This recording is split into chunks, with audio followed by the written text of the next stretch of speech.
Discussions of so-called cancel culture are everywhere today. What is it? How widespread is it? And how should we evaluate it? Is it something good, something bad, or a mixture of good and bad elements? That's our topic. I'm Onkar Ghate. Welcome to New Ideal Live, the podcast of the Ayn Rand Institute. Joining me today is my colleague at ARI, Mike Mazza.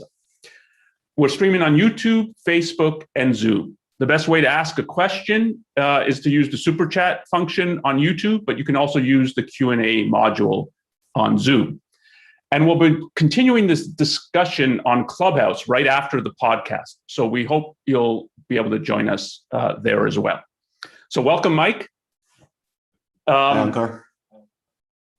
I know this is a phenomenon, a topic you've been reading about and following for a fair amount of time. So have I. So let's start off with what I put as really the first question. What is so-called cancel culture? What is the phenomenon? How widespread, how wide-ranging is it? Yeah, I think a good way to start answering that question would just be to look at a few of the examples that have come up. So this is something that keeps popping up every maybe week or two. There's another story.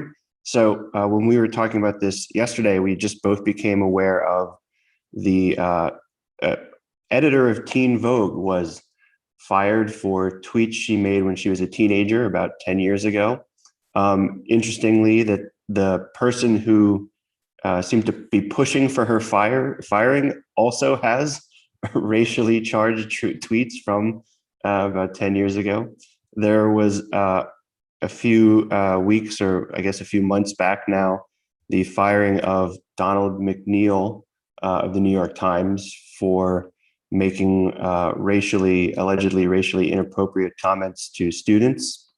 We've also seen cases of lower profile people or just private citizens being fired for alleged offenses. So last summer, there was a electrician for San Diego Gas and Electric who was photographed with his hand in that kind of position outside of his car, and it was alleged that that's a white power sign. He was fired for that, even though he's not white and seemed to have been cracking his knuckles.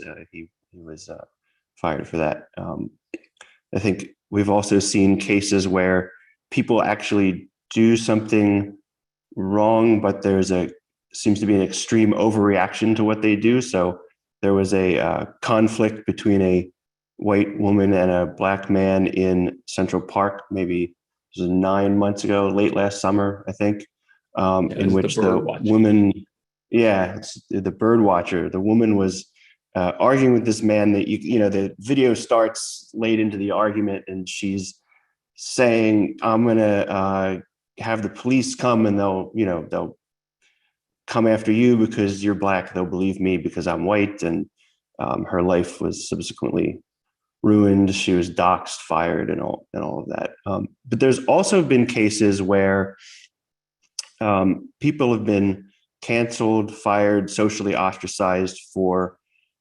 genuine offenses, and the cancellation seems to be appropriate. So Bill Cosby, when it became more widely known and also very credible that he was guilty of the accusations against him, there was a effort to, people boycotting his live events and all of that. So that seems to be more of a reasonable cancellation than some of the others. So what does that all amount to? I guess is our first question. Yeah, and those examples are really scratching the surface. So when we were talking about it last night, what we might talk about and how to delimit it a little bit, you can rattle off example after example of cases now where it's some kind of social pressure, a lot of people speaking out, usually on social media, to get, as you put it, get someone fired, to get them deplatformed, so they're invited to speak at a university, and then that invitation is withdrawn. so that they face real consequences. That there's, and it's, I put it that there's the expression, at least how valid it is, how sincere it is, but there's an expression of moral outrage, like real moral criticism. Usually it's moral outrage at the action, and that the person should suffer some significant consequences as a result of that, the moral transgression that they've supposedly engaged in. I think, and it's, so it is, I mean, the reason it's being talked about so much is that I think it really is a widespread phenomenon, and that social media makes it easy. Like, so if you say that social media makes communication a lot easier, which it does, one thing it also makes easier is for people to gather in masses, in effect, and all be expressing the same view. Yeah. Well, yeah, it's, mob's a pretty negative term. So that's one of the things to think about. Like, when is it a mob? Because it, and if you bring in examples like Bill Cosby, then it's like, is it a mob formed around that? If there was a lot of people saying, like, maybe we shouldn't deal with Bill Cosby anymore, maybe NBC shouldn't, should we even show the Bill Cosby show in syndication? Like, should we air this anymore or not? It's a lot of people isn't necessarily a mob. It can easily descend into a mob, I think, and that's one of the dangers here. So how widespread and how wide-ranging it is. So sometimes it's thought about as I mean, I think the strongest would be it's exclusively about racial things, or less strong would be it's primarily about racial things. But I think one should think of it as more wide-ranging than that. It's also not entirely exclusive to, in current discussions, there's a kind of presumption that it's a left-wing thing. So it's the left canceling people. There are similar cases going back of, right-wing type people canceling. The Dixie Chicks was an early example in the early 2000s of a kind of cancellation. They protested the Bush administration and lost a lot of fans and supporters because of that. So it's not exclusive to particular topic nor particular faction in the current culture. Yeah, and I think if you sort of fast forward into today, you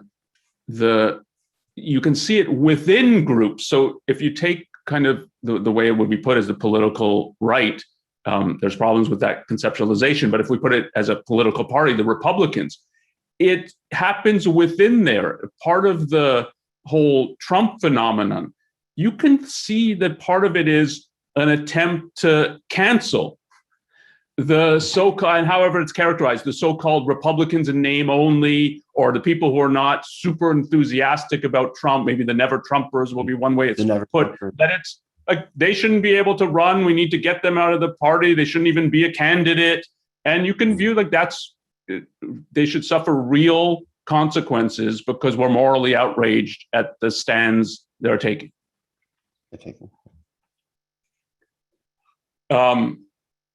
And so it's wide-ranging in topic. It's wide-ranging in sort of the consequences that are demanded about. It's not only about firing someone, deplatforming, that you shouldn't be able to run as a candidate. There's various ways of doing it.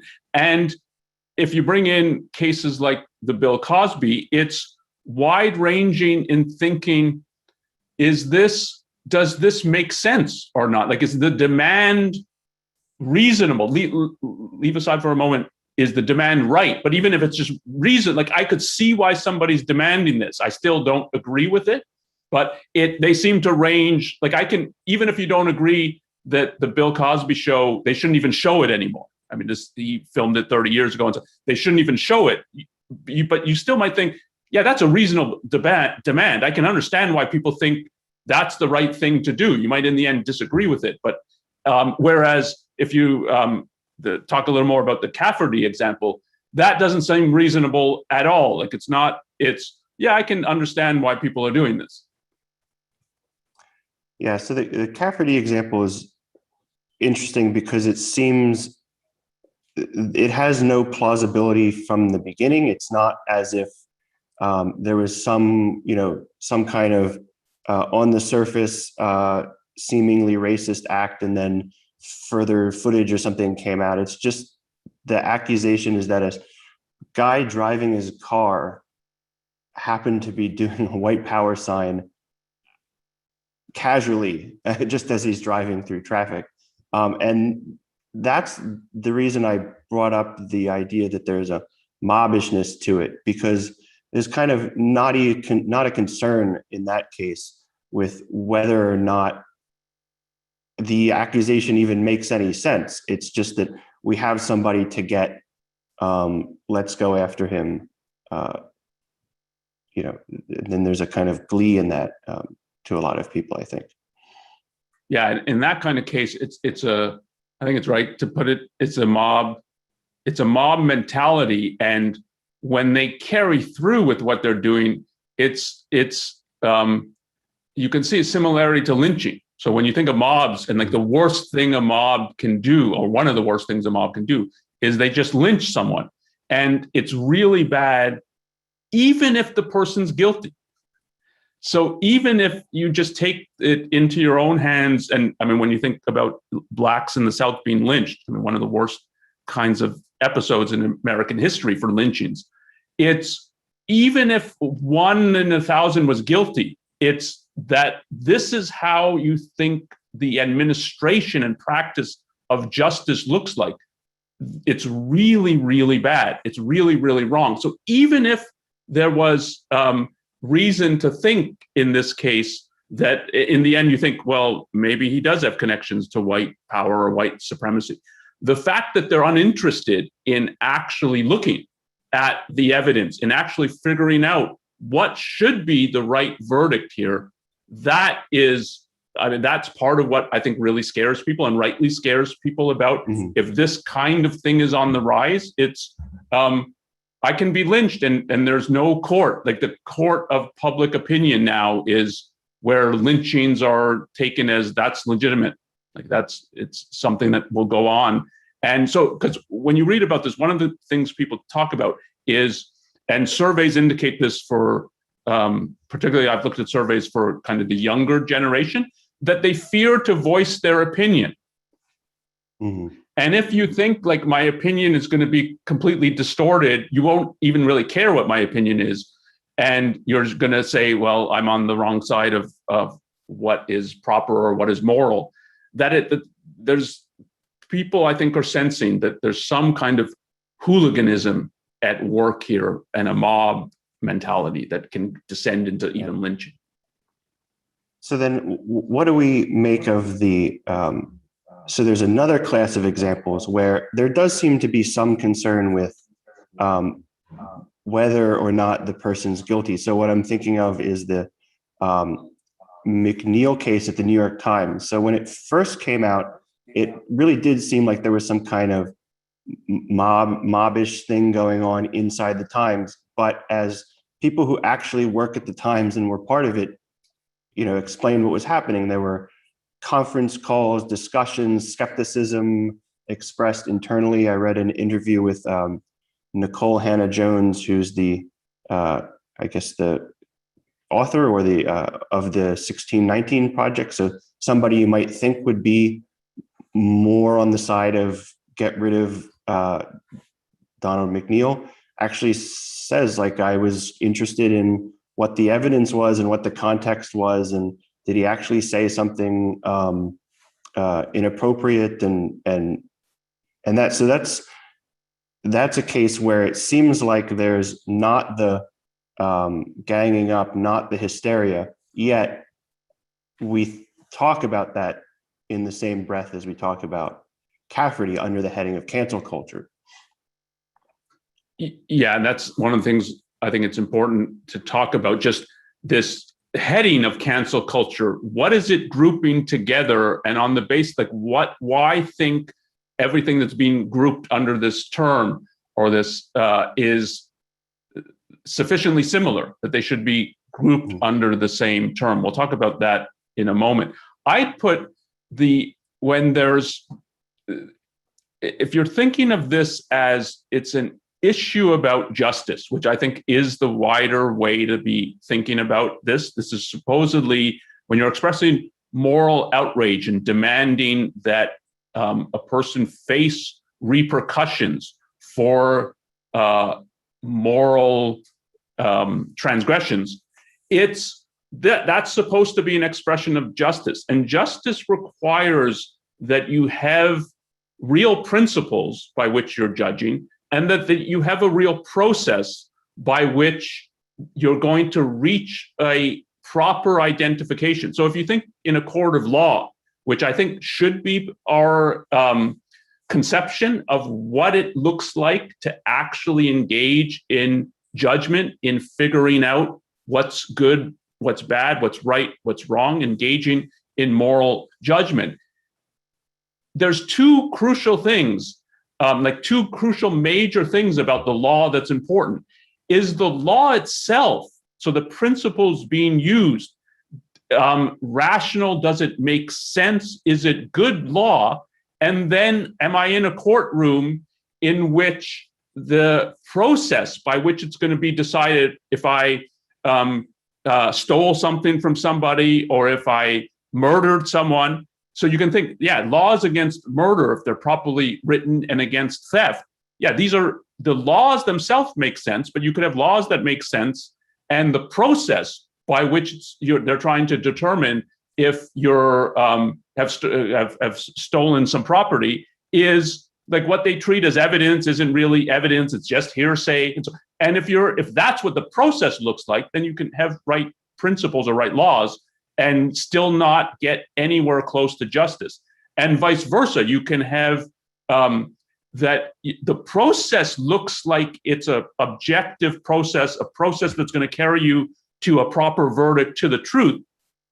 But if the laws themselves don't make any sense, you can't actually have a proper process to administer them. And I would put here, and this is one of the things Ayn Rand certainly thought about American law, the whole body of antitrust laws is no company can look at those laws and say, this is what is, if I engage in this action, I'm innocent, no antitrust lawsuit that will be brought upon my head. The Justice Department won't get after me. You can be charged for if your prices are too low than your competitors, if they're higher than your competitors, if they're the same as your competitors.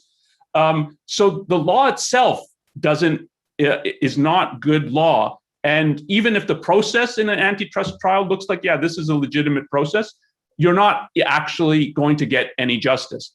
And that in cases like the New York Times, I think both of those you have to think about. Like, what was the process that went on, and what are the standards and principles being used to evaluate, was this action morally so beyond the pale that we have to fire or not? Yeah, so I can see how that would play out in like an organization like the New York Times. You have internal rules and standards of conduct, and you could ask, are they good or bad? And then are they being applied fairly or not? What do we make then of more organic or spontaneous cancellations, where it's not any group or organization doing this, it's just the people on Twitter getting information about the birdwatch, the woman in the birdwatching case, for example? How do we think about what are the right standards and what's the right process? If you're part of this sort of organic group, like have video evidence of somebody doing something what you think is really awful, how do you navigate something like that then? I think one should think what your reaction was when you first, I assume you've watched that video. I've watched the video. Yeah, you were referring to it, of what and she threatens, I'm going to call the cops. And it certainly seems like in the video, the undertone is, and they're going to side with me because I'm a woman and white, and they're going to side against you because you're a male and black. Like, that seems that there's an implied threat there, it seems like. And you can view that as, this is reprehensible behavior. If that's really what's happening, that's reprehensible behavior. it's a different thing to say this person should be fired from their job. Like, wouldn't you want to know more about the person? Was this, they're having a really bad day? And that might be like too charitable to put it like that, but it's like, is this in character, or was this really atypical for the person? What are their actual viewpoints? And what are their other actions? What else have they done in their lives?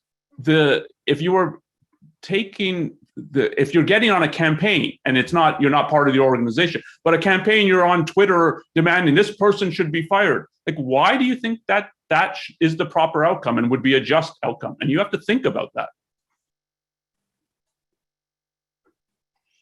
So it was interesting in that case. The black bird watcher was, I don't think what she did is right, and I mean, I think part of why he's filming it is to have evidence of what's going on, but whether she should be fired from her job and sort of ostracized, no one ever should deal with her. Or not, his view was like, this seems like an overreaction to me, and it's like you can't go from this one instance to that's what justice demands is that she'd be fired and ostracized and so on. And I think he's right about that. When we're talking about cases where it's a kind of internet or social media mob after people, there doesn't seem to be any recognition of the consequences of what everybody's doing. So when you're in the moment and you're spreading this story, it's almost like, well, nothing's going to happen. These aren't real people. It's not going to affect them. So there's the birdwatcher case that we just talked about. One of the first cases to make national news was, I believe her name was Justine Sacco, who made a kind of failed attempt at sarcasm concerning AIDS in Africa. And she got on an airplane after making a tweet about this.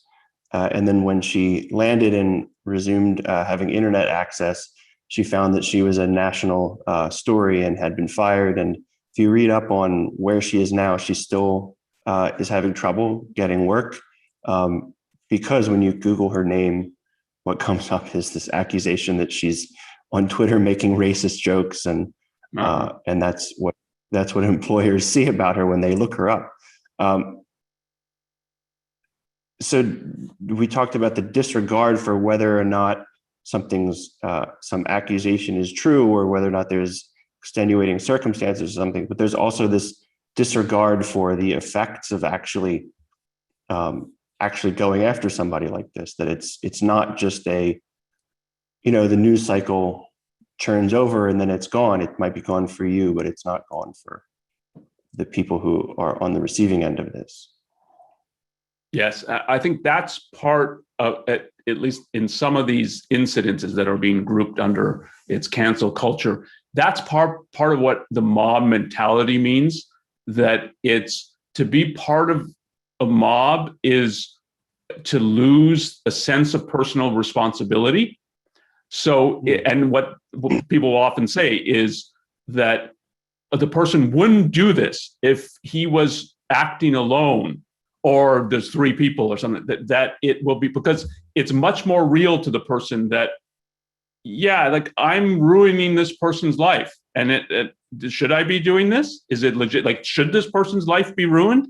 But when you're a mob of 1,000 people and you're clicking like on social media or just echoing what's being said, it's easy to lose the sense of personal responsibility. It's one of the reasons not to be involved in big crowds and just sort of towing the party line, because this is what it means, that it easily descends into a mob. And I think that is, and again, social media makes it, then you're even, I think for social media, it's often the case, you would not say this to the person if you were face to face with them, but putting it on social media, and there's a distancing just because it's online, but then it's asynchronous as well. So you're not even online at the same time with the person. It's easy to engage in what, in retrospect, you should think of as Yeah, I'm not really sure this was good behavior on my part, and that's a real danger here. Should we talk a little bit about how to characterize this phenomenon, how to define it? How maybe we can start with how the world at large is thinking about this. I think the fact that this phenomenon is called cancel culture, I think reveals a little bit about how people are thinking about this. They're thinking about this, they're putting the tactic first as what's interesting about what's going on with this phenomenon. There seems to be a lot of think pieces about who should be fired for what. Don't fire the innocent. Don't fire people for saying something stupid. Don't fire people for making off-color jokes. What do you think about characterizing this in terms of the tactics and the repercussions that are being used? Yeah, I think there's a lot of blending of things that make it really difficult to think with the term cancel culture. So one of the things it blends is you put it in terms of its tactic. Yeah, I've seen it put in terms of tactic or a practice. And sometimes when people attempt to either characterize it or define it, it's a tactic or it's a practice, and we can fill in some of the details. And one of the issues is it a bad tactic? So is it when anyone resorts to this tactic, they should be viewed as, no, this is an illegitimate tactic? Or is it just describing a tactic, and a tactic can be used for good things, or a tactic can be used for bad things? Like you've got a knife and you can use it to prepare sushi, which is a good thing. You can use it to stab someone. That's a bad thing. That's an evil thing. But you can't pin it on the knife. It's the use of the knife. So here it's the use of the tactic.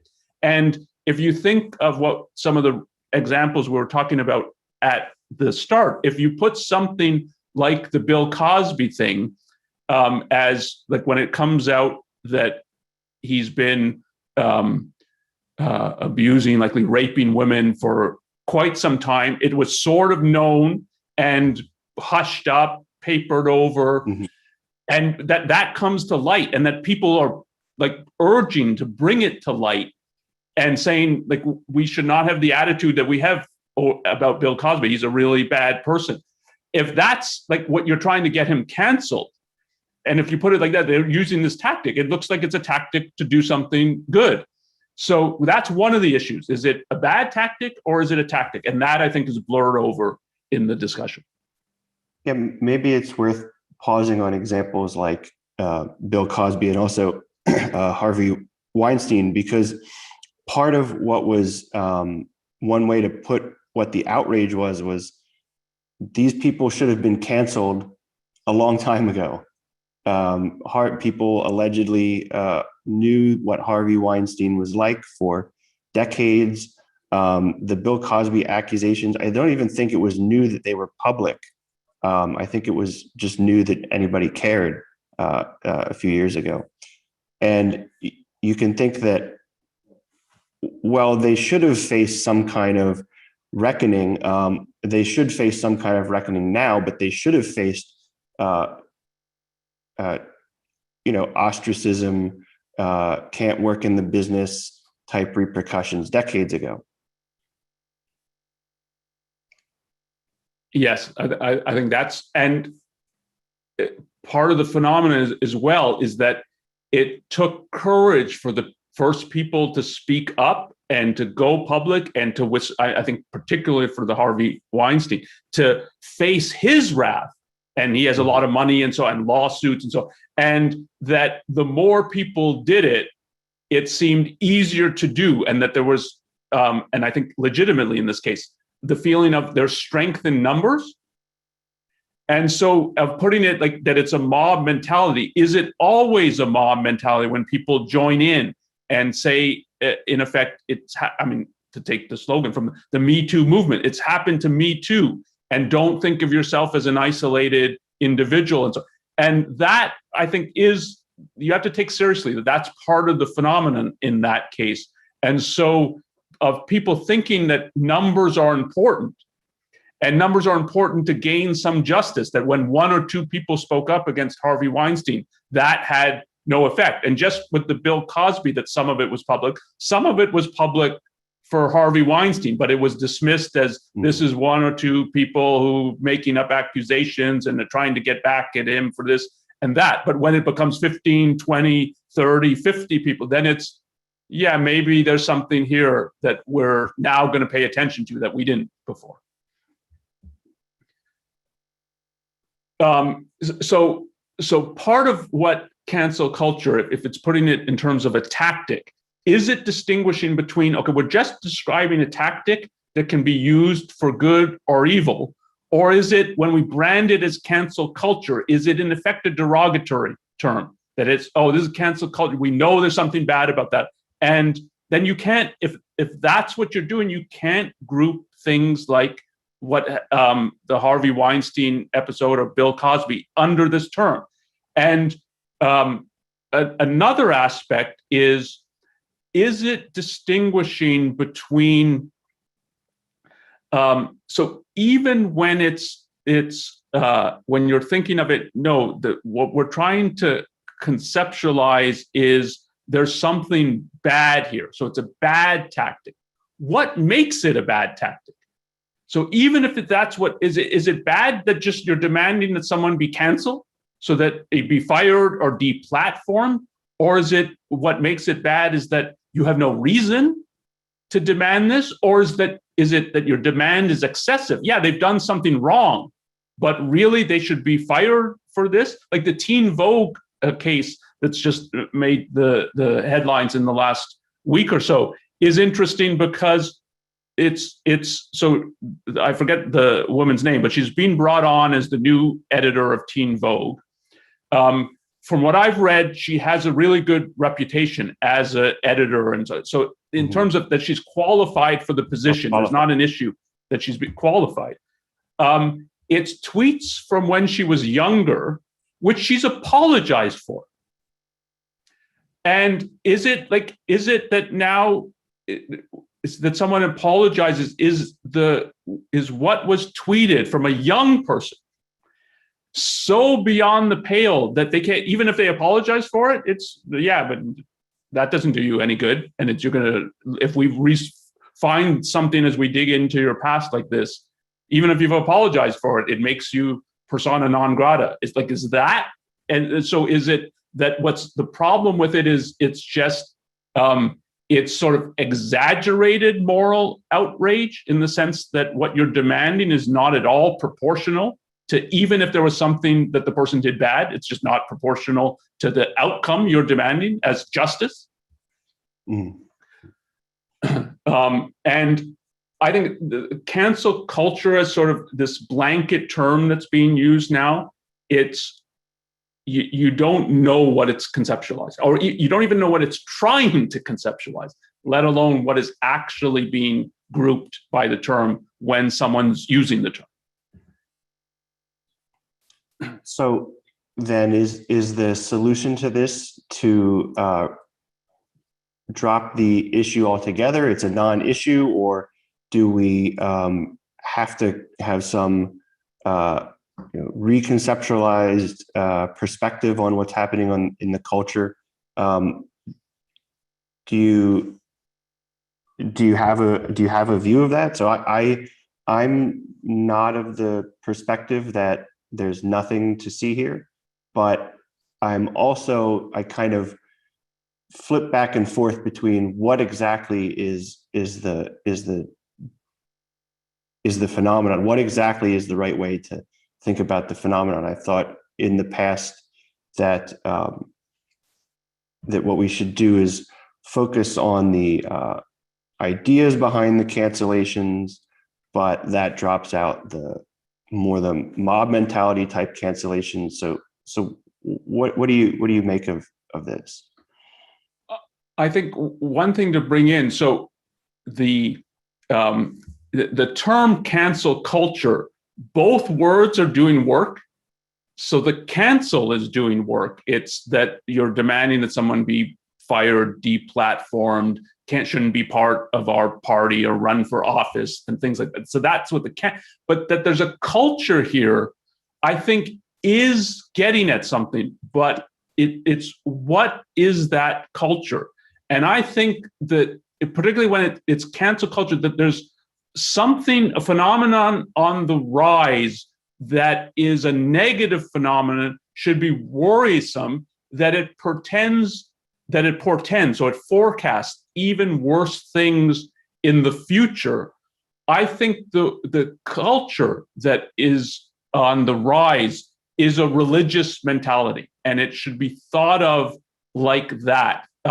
One of the ways, Mike, when we were talking about it earlier, when we were sort of preparing for the podcast, what might we bring up? One of the ways you put it is that there's heresy involved here.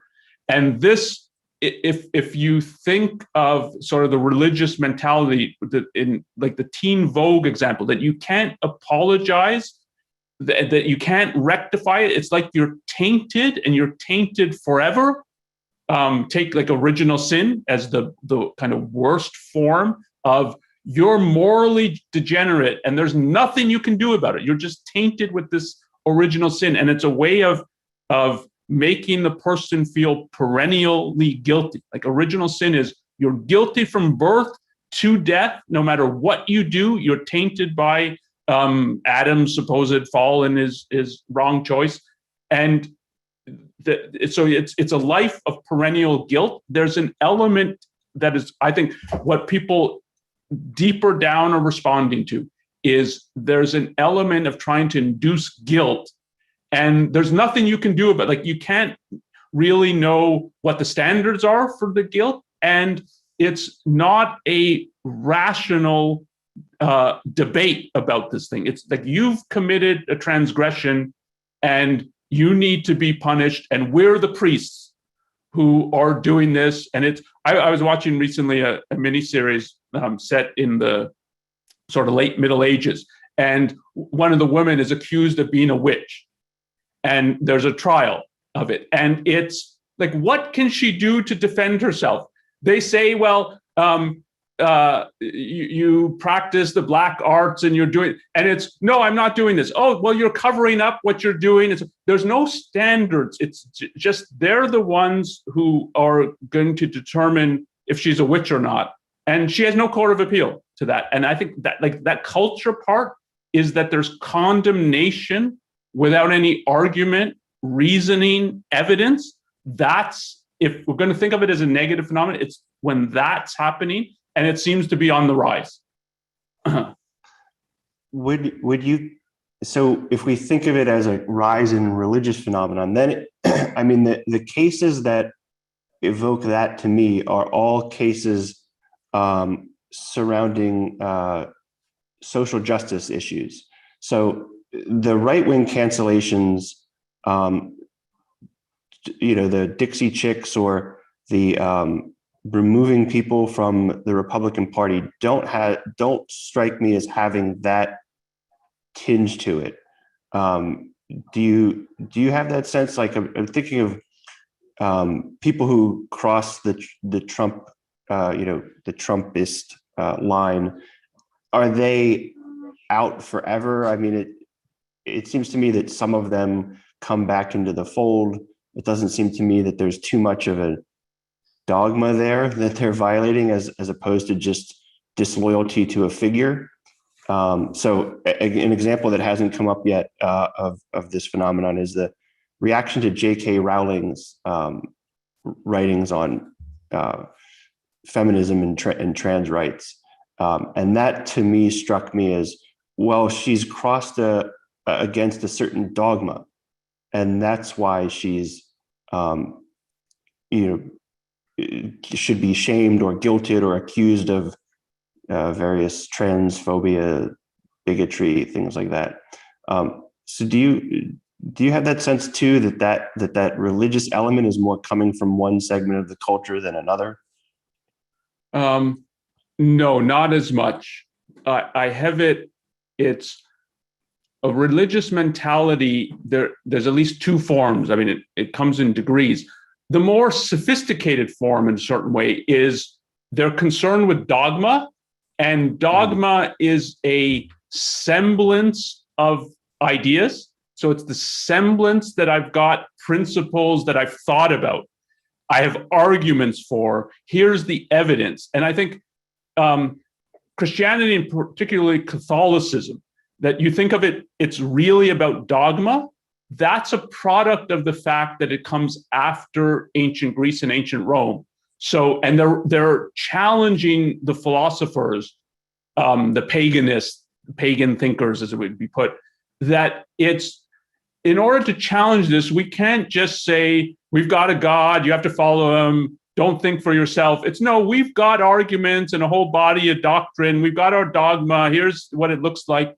But they don't hold it because they're not scientists. They don't hold it. Yeah, the evidence has convinced us of this. It's the semblance of ideas. Mm-hmm. And I think that's the more sophisticated. And I think, yeah, in the J.K. Rowling, they think they have ideas and arguments, but when you look at the phenomena sort of as an outsider, no, you might not agree with Rowling, but it's not like she's like a anti-transgender or something. She has a certain view and reasons for it. You might think are wrong. The way you would engage with that is you would actually present your arguments and reasons for what you hold. Not, this is, I've never heard like this. We all know it's wrong. That's the thing. The evidence is J.K. Rowling doesn't know it's wrong, and she's not being insincere about that. It's that, no, I don't agree with these. Here's the reasons why. Give some counter reasons. That's what's absent. But religion in its kind of more tribal form. So the less it's about dogma, the more it's just about our group and our leaders, and we're electing him the Messiah and so on. Then it's the ideas, they're not essential to it. And the religious people don't even experience it as like, I'm loyal to a dogma. It's much more, I'm loyal to a person. And I think the Trump phenomenon is like that. So if Trump turned pro-immigration, I think there's all kinds of people, that's what our leader says now. We've got to be pro-immigration. So that's what we'll be. And so when they're kicking people out, they're kicking them out. You're not sufficiently loyal to, like, you forget about the argument. Like, are arguments for why we want to build a wall, are they bad? And are the arguments so some of the never Trumpers in the Republicans were, no, like, we're supposed to be pro-immigration and pro-trade, and then we're building up walls and trade barriers. Like, there's something really wrong. And it wasn't, here's the arguments. It's, you're crossing our leader. And that, I think, is part of the culture that people are sensing, that it's a form of heresy. I think it's not about dogma. It's about personalities, I think.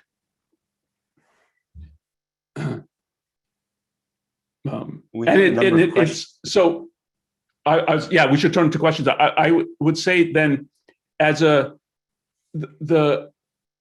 you can carve this up in at least two ways. The broadest phenomenon is the issue of moral judgment and negative moral sanctions. That if you're judging it's not in a court of law. So you're not saying the law and coercive forces should descend upon this person, but what the person's done. So the Cafferty example, Mike, that you brought up about, if the person was a member of white supremacist groups and there was evidence for them, so on, it's not that, depending on what the group, but let's say it's a peaceful group and so on, it's not this person should be put in jail, but you can understand and agree with a company that would when they find out, I've got an employee who's pushing white supremacy and is really a member of this, I don't want to deal with this person. We're firing this person. We're not going to deal with them anymore. If the phenomena at that broad a level, it's a real thing to engage in moral judgment and to think people should suffer consequences if they're doing something sufficiently morally bad. And then it is like, if that is what cancel culture is, it's grouping things like that into it, then you can't have a negative evaluation of it. It has to be, does the moral judgment make sense? And does the demands for whether boycotting, firing, do those make sense? But if it's trying to conceptualize, there's something on the rise in our culture of a more religious mentality and of it's just an issue of heresy and you've crossed our dogma, or you've crossed our leader, and that therefore you should be fired, deplatformed, you're persona non grata. That's irrational, and you should have a negative evaluation of that. But one of the problems with the term is it blends these two things together.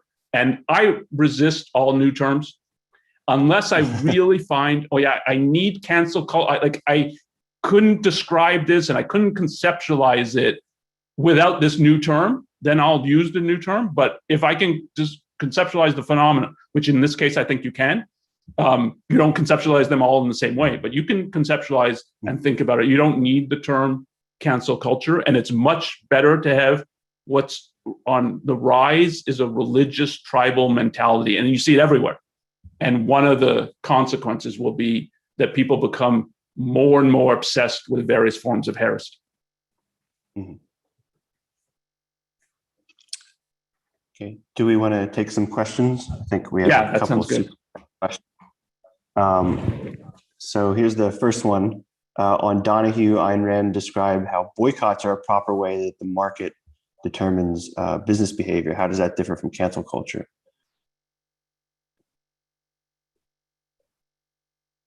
Well, I mean, there's, I don't remember the context of that that specific statement, but I mean, a boycott is to me, or can be a legitimate use of a sort of cancellation tactic if the behavior of the business is, wrong or objectionable. I don't think, though, that boycotting currently is a major part of the cancel phenomenon. I mean, there are pressures on employers to fire people from the public, and the employers usually cave to that.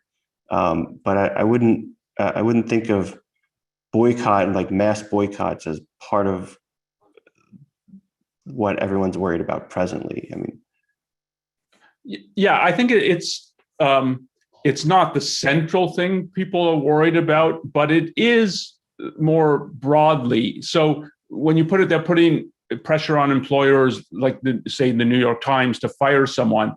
There is an implicit thing that if you sort of, again, an undercurrent, that if you don't do this, I'm canceling my subscriptions, I'm not reading the New York Times anymore.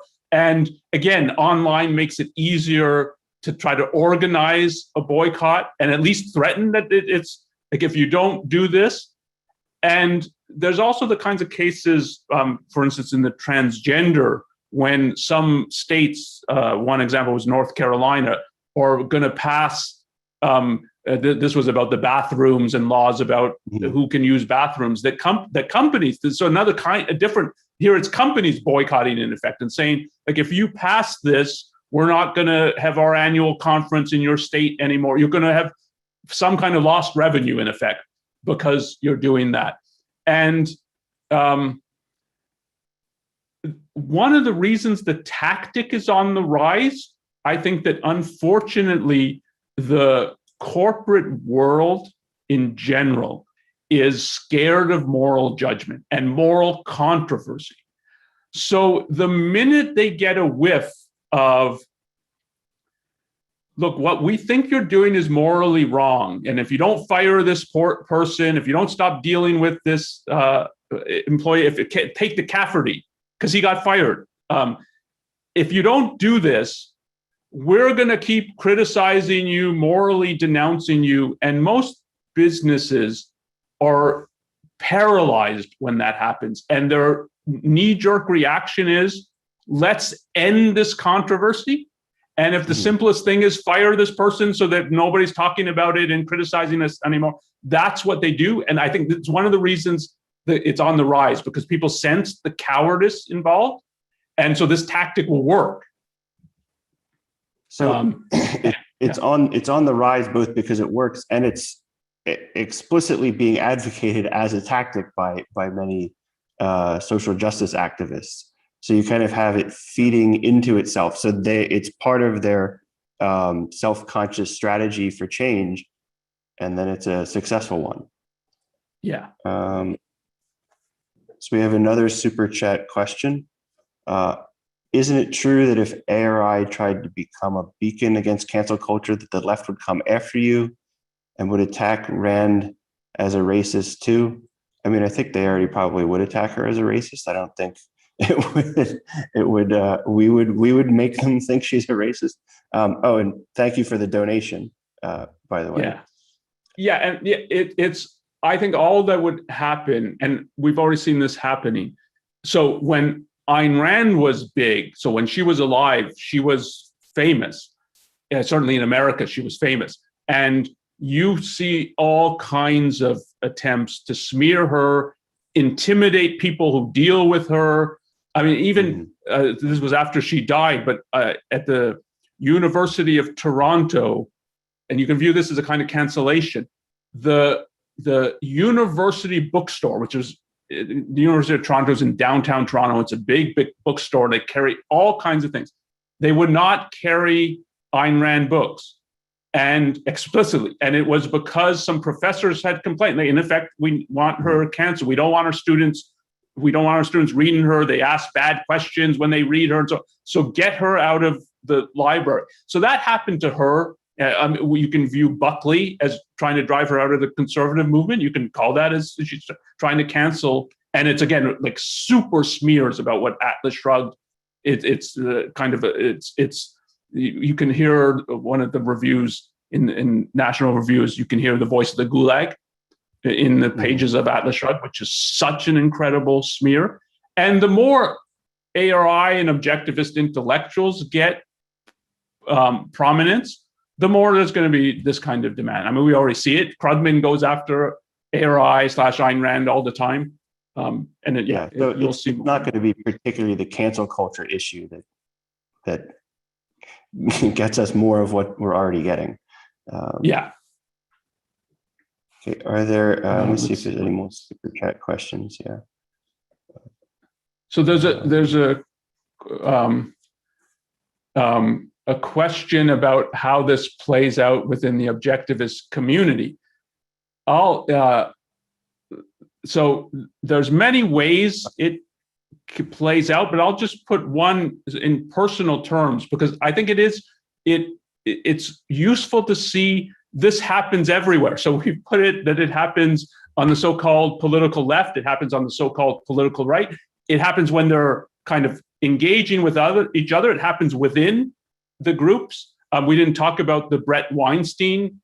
That's a major example of the kind of this cancel culture as a mob mentality, and that's within the so-called political left. So it happens everywhere, including in the objectivist movement. We're a small movement, so it's not going to gain national headlines. It's not going to be that big, but the same kind of phenomenon. I've been for people publicly trying to rally people that I should be fired from ARI and I should not be teaching and I should not be an educator there. And when it goes public, it's an attempt to get a lot of people demanding this, hoping that the organization is going to cave. Now, thankfully, ARI is not a typical business that it's the first moment that there's some kind of moral controversy going on. It's let's try to end this and paper it over in whatever way we can. If the simplest thing is getting rid of somebody, let's get rid of them. But it's the same phenomenon that happens. And if we're descending into a more religious, tribal mentality, if that's the direction of our culture, which I think it is, you would expect to see it everywhere. It's like there's no reason objectivists who are part of the culture would be immune to these kinds of forces. And it's important in terms of just thinking about your own understanding of ideas, that if the culture is pushing in this direction, it's pushing you too in this direction. And you have to do active things to resist it. And if you don't, you'll see that you see the same phenomenon in the objectivist movement. Yeah, I think a lot of times these things erupt on social media, and there's a kind of taking accusations at face value, and it's similar to like the Cafferty case or or some of the other cases where the accusation is sort of the evidence that there's that there's a fire where you smell the smoke. So, Yes. let's see. We have a question about. Okay, we did talk a little bit about Cosby and Weinstein. This person's asking if cancel culture is applied to people, applicable to people tried in court and found guilty, others don't get to defend themselves and are punished by the mob. I'm not really sure what the question is there, but if someone's, so there is a difference between somebody being accused of a crime versus somebody being accused of a non-criminal moral wrongdoing, in the sense that it can involve the courts and the police when someone's accused of a crime. So there's less of a you can just rely on the courts to help you figure out what's true about the accusation. You don't have to kind of do your own investigation.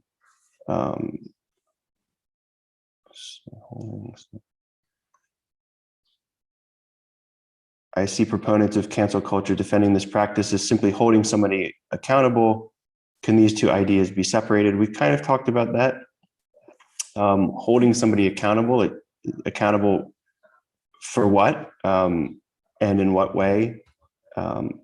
It comes up in defenses of this in social justice literature as it's a way for disempowered people to, as we were saying before, use their numbers to get justice for from a powerful person. And it's to hold them accountable does that mean, does accountable mean, is it a synonym for justice? Or is it just, so you're putting it in terms of marginalized, and we're marginalized, you're the strong, so you've done something wrong. And even if this particular accusation and so on there's not really evidence for it, and so on, because we're the marginalized and you're not, we know you're guilty, and it doesn't really matter if this particular charge is valid or not. That's not someone who's interested in justice or concerned with justice. So in some of these, of just getting in terms of thinking about what's driving it and what's the motivation, is you have to think, are they disturbed? Is someone disturbed by the Cafferty example? So let's say there's someone who does try to root out people and there are people who are in white supremacist, white power movements, trying to root them out, expose them so that they aren't able to hold the jobs that they held only because their employers don't know what they're doing. So is that person concerned about, yeah, but the Cafferty thing, that's really bad. Even if it's right to go after people like this, someone who gets railroaded like that, that's not holding him accountable. This is not what justice looks like. And if I was a participant in that, what do I do about how do I make amends for what I've done? Or take on a different, that's the white power kind of thing. The Black Lives Matter. Take some of the specific cases, the Michael Brown. The investigation is that it's a lie about the Michael Brown, hands up, don't shoot, and that the police were exonerated. And if you pushed that, we already know that Michael Brown, it's a complete police misconduct and so on. And if you were saying that publicly, do you try to make any amends for what you did? And are you still saying this about the Michael Brown thing, even after the FBI investigation? And if someone is doing that, then holding them accountable is not about justice. It's just about advancing our cause, right or wrong.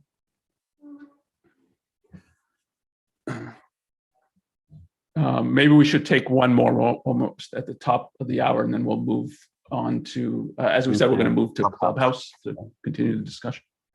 So there's a statement here. Well, maybe take this because it's a little bit of a summing up. So, the question is, what we're distinguishing seems to be mob action versus individual judgment.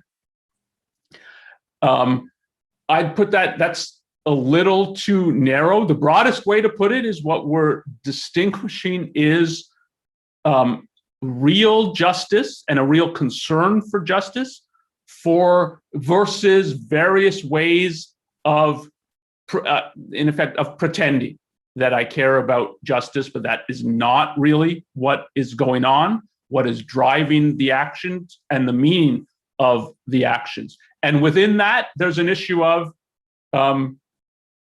when someone's part of a mob, they suspend, in effect, their individual judgment, and they permit themselves to do things that if they were acting individually, they wouldn't do. That's one aspect of it. But the widest is that it's a concern for justice means a concern for the principles that you accept and subscribe to, and putting them into practice objectively, and getting a judgment, in this case, it's usually a negative judgment, that's proportional to the offense, to what you think is morally wrong, and you have reasons for it, and then what the proper does it warrant a firing or just a reprimand? Does it issue a deplatforming? Is that the right thing? And it's a concern with all of that. That's what justice looks like.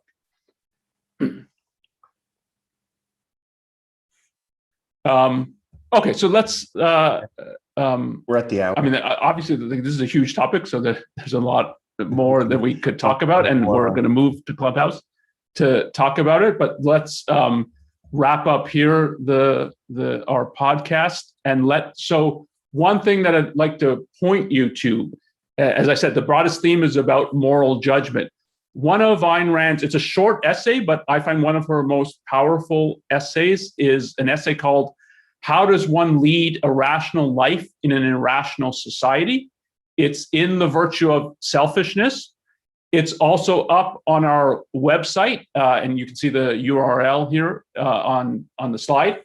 But you can find it if you come to the Ayn Rand Institute's website. And it's the whole article is about the importance of moral judgment and what it looks like what it takes intellectually and morally to engage in proper moral judgment versus the semblance of caring about justice. So that if you want to get Ayn Rand's profound view of the nature of moral judgment, I'd start with this essay. And then if you want to follow us on YouTube, and I hope you do, we're close to 70,000 subscribers. So please subscribe to our channel. We're trying in the next couple of days to get above the 70,000 mark. Click, you'll get notifications that we're going live. And if you like this, what we're doing, please click like. It helps with the YouTube algorithms. You can follow us if you haven't on Facebook, and again, like and share the stuff we're doing. And we're always interested in feedback. So email us feedback, questions, comments. We for sure read everything. We try to answer most of the emails that we get. We can't always answer every single one. And we're also interested in suggestions for further topics that we can do in these New Ideal live podcasts. So definitely, if you've got some ideas, email us. Okay, as I said, we're going to now move in a few minutes over to Clubhouse. So if you have the app, it's iPhone only right now, so you need an iPhone to do it. Please join us there. We'll be in the Ayn Rand Club, and we'll start that up momentarily. So thanks for joining us today. Thanks, Mike, for the discussion, and I hope you can join us on Clubhouse. Bye-bye. Thanks.